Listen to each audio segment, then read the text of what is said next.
Back to Lifespan Development Chapter 2, and this is Module 2, so I'm going to press present here. All right, so in this module, we're going to look at psychoanalytic theories and explain what those are and how they influence the lifespan perspective. So psychoanalytic theories, they believe that developmental change happens because of the influence of internal drives and emotions on behavior. So referring back to the last module that we did, we talked about biological and evolutionary theories.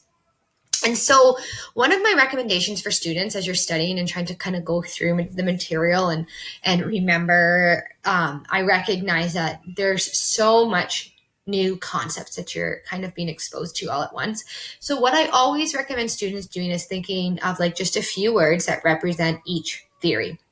So for biological theories, you would think genes, hormones, nervous system, how that influences development. Evolution, like how the evolutionary theory, like how does keyword evolution, development. Psychoanalytic theories, the keywords here are going to be like internal, unconscious drives and emotions. So psychoanalytic theorists believe that developmental changes happen because of the influence of internal drives and emotions on behavior. So they're really interested in what like the subconscious has and how they believe that you have these internal drives that then influence how we behave and act and how we develop. So there's two key theories that we're going to be talking about lots this semester as we move through each developmental stage. And they're Sigmund Freud, which I'm sure everyone's heard of Freud, and then Erik Erikson. So Sigmund Freud believed that behavior is determined by both the conscious and unconscious processes.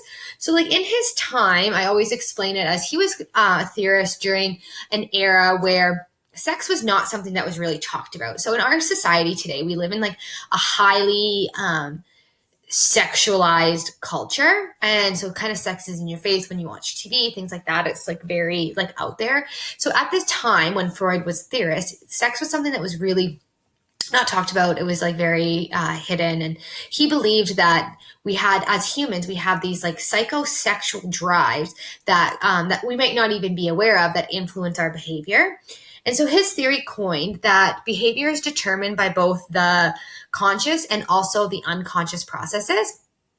And so he, and here's a couple other theories that we're going to, like parts of his theory that we're going to talk about too this semester, but he believed that— I found this on the web.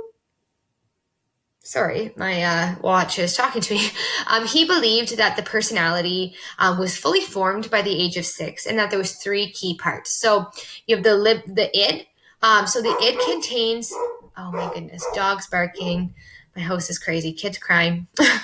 He believed that the personality had three different parts. So you have the id, which contains the libido.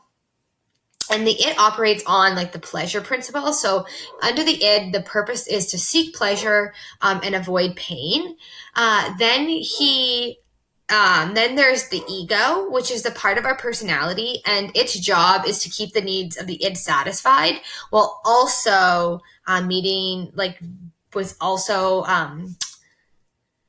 keeping in mind the super ego. So the super ego is like what the part of our personality that's the moral judge. So it contains our norms, our values, like the rules that which we have to live our lives. So the ego's job is to balance the id, which is the seek pleasure, avoid pain, based on the pleasure principle that the id needs, with also the super ego. So knowing that there's laws in society and that you can't just kind of behave in any way and things like that.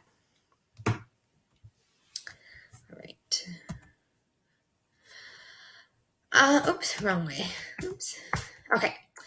So Freud believed that we progressed through 5 different psychosexual stages. And so that's the oral stage, which he believed that infants gain satisfaction through their mouth. Then they go through the anal phase, the phallic phase, the latency, which is like a period where like the libido is like suppressed so that they can focus their needs on other things.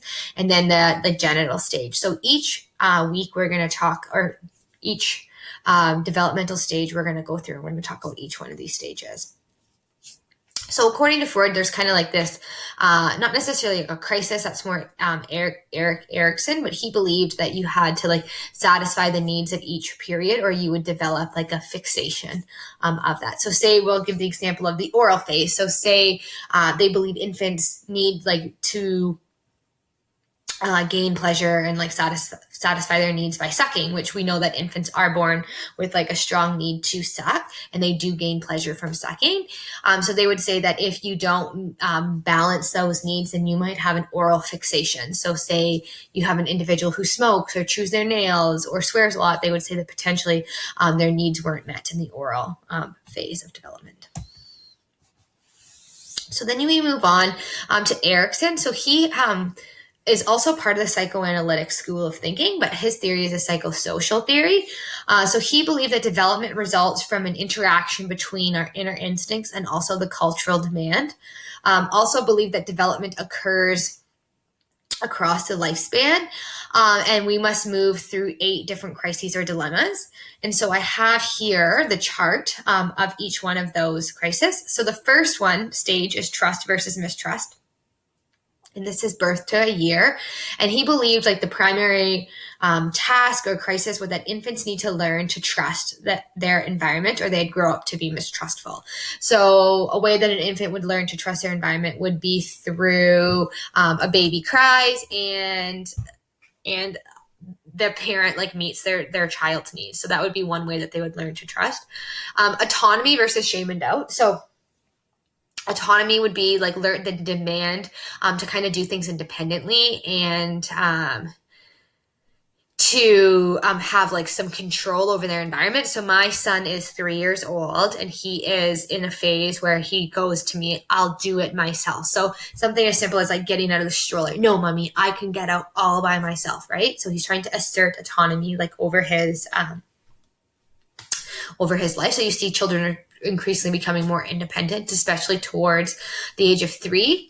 3 to 6 is initiative versus guilt. So children are learning how to organize activities around a goal, become more assertive. 6 to 12 would be industry versus inferiority. And this is where children are learning cultural competence. And so much of this time is devoted to school. So children in this age group are most likely all in school, and they're learning how to like master a set of skills that we deem important. So when you think about school and the 2 subjects that are emphasized the most in school, it would be literacy and numeracy, right? So language and math, or English and math, and Western culture. And so if a child goes through school and they don't excel in those 2 subjects, they probably would feel inferior. So people that maybe are really athletic, or which when we talk about this age group, we're going to talk about the different types of